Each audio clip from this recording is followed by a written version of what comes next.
Yung tinutukoy nilang confidential funds na ginamit ng less than 11 days, isa yan sa gusto nila maging basis. Ang problema, bumabalik sa kanila eh. Bakit ba 11 days yun?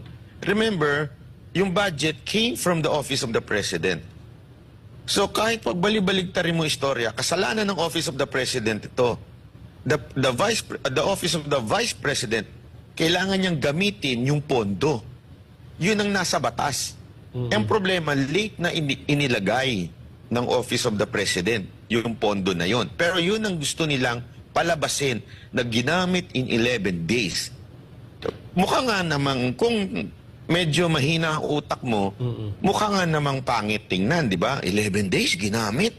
But if you would explain it, which is inexplained ng mga sa social media, na paano hindi gagamitin in 11 days? Eh, 11 days na lang nung